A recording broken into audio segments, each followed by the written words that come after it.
Hi friends, ఈ వీడియోలో మనము రోజువారీ రాశి ఫలాలలో మేషరాశి వారి గురించి తెలుసుకుందాం. అంతకన్నా ముందు చిన్న రిక్వెస్ట్ ఫ్రెండ్స్, ఈ వీడియో నచ్చినట్లయితే లైక్ చేయండి, షేర్ చేయండి, అలాగే సబ్స్క్రైబ్ చేయడం అసలు మర్చిపోవద్దు.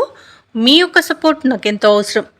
ఇక ఈరోజు మేషరాశి వారికి చూసుకున్నట్లయితే ప్రయాణాలలో ఆకస్మిక మార్పులు జరగడం వలన ఇబ్బందులు పడతారు. అలాగే ప్రయాణాలలో కొంత వాహన ప్రమాదాలు కూడా కనబడుతున్నాయి కాబట్టి తగిన జాగ్రత్తలు తీసుకోండి. ఇక మేషరాశి వారికి ఈరోజు ఆరోగ్య సమస్యలు వేధించే అవకాశం కనిపిస్తున్నందున ఔషధ సేవనం చేయండి. తగ్గకపోతే వైద్య సంప్రదింపులు చేయడం మీకు మేలు చేస్తుంది.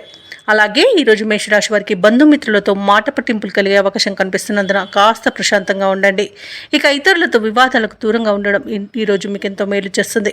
పుణ్యక్షేత్రాలను సందర్శిస్తారు. దేవాలయాలను సందర్శించినప్పుడు మీరు ముఖ్యంగా గుర్తుంచుకోవాల్సింది మీ ఇష్టదైవం యొక్క ఆరాధన అనేది మీకు మంచి చేస్తుంది కాబట్టి తప్పకుండా దిశగా ప్రయత్నించండి. ఇక ఈరోజు వ్యాపారస్తులు ఎవరైతే ఉన్నారో వ్యాపారాలలో ఒత్తిడులను ఎదుర్కొంటారు. అలాగే ఉద్యోగస్తులకు స్థానచలనాలు తప్పకపోవచ్చు. ఇక మేషరాశి వారికి ఈరోజు ధన నష్టము, వ్యవహార భంగం కలిగే అవకాశం కనిపిస్తుంది. అలాగే షేర్ మార్కెట్లో ఎవరైతే పెట్టుబడులు పెట్టినారో వారికి నష్టాలు అనేవి తప్పకపోవచ్చు కాబట్టి పెట్టుబడులు పెట్టకుండా ఉండడం మీకు మేలు చేస్తుంది. ఆలోచించి ఆచితూచి నిర్ణయాలు తీసుకోండి. పెద్దల సలహాలు పాటించడం వల్ల కూడా మేలు జరుగుతుంది. అలాగే భార్యాభర్తల మధ్య వివాదాలు కలిగే అవకాశం కూడా కనిపిస్తుంది. స్నేహితుల మధ్య కలహాలు కలిగే అవకాశం కూడా కనిపిస్తుంది. ఇతరులపై ఆధారపడకండి. నూతనంగా చేరిన భాగస్వాముల వల్ల కూడా ఇబ్బందులు ఎదుర్కొనే అవకాశం కనిపిస్తుంది. ఇక ఉద్యోగస్తులకు కూడా ఇబ్బందులు తప్పకపోవచ్చు. ఉన్నతాధికారులతో ముఖ్యంగా ఇబ్బందులు ఎదుర్కొనే అవకాశం కనిపిస్తున్నందున కాస్త సంయమనం పాటించండి. ఇక వివాహ సంబంధ విషయాలలో కూడా తప్పుడు సమాచారం అందవచ్చు.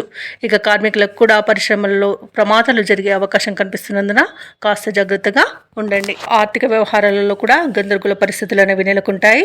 ముఖ్యంగా ఈరోజు మేషరాశి వారు జన్మ జాతకం చూపించుకోవడం మీకు మేలు చేస్తుంది. ఇక దూర ప్రయాణాలు కూడా సంభవించవచ్చు. కష్టపడ్డ ఆశించిన ఫలితం మాత్రం అందుకోలేరు. కుటుంబ సభ్యుల వైఖరితో విభేదిస్తారు. అలాగే వ్యాపార వాణిజ్యవేత్తలు ఎవరైతే ఉన్నారో వారి యొక్క వ్యాపార లావాదేవీలు అంతగా లాభించవు. ఇక ప్రభుత్వ ఉద్యోగస్తులు ఎవరైతే ఉన్నారో వారికి స్థాన మార్పులు అనేవి జరగవచ్చు. రాజకీయవేత్తలకు, క్రీడాకారులకు సమస్యలు అనేవి ఎదుర్కోవచ్చు.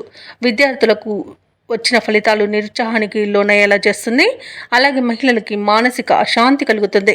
ఇక ఈరోజు మేషరాశి వారికి అదృష్ట రంగు గోధుమ, ప్రతికూలమైన రంగు ఆకుపచ్చ, అదృష్ట సంఖ్య 2. ఈరోజు మేషరాశి వారు గురుదత్తాత్రేయ చరిత్ర పారాయణం చేయడం వలన మంచి శుభ ఫలితాలను పొందుతారు. అలాగే పనులలో వచ్చే ఆటంకాలని తొలగించుకోగలుగుతారు.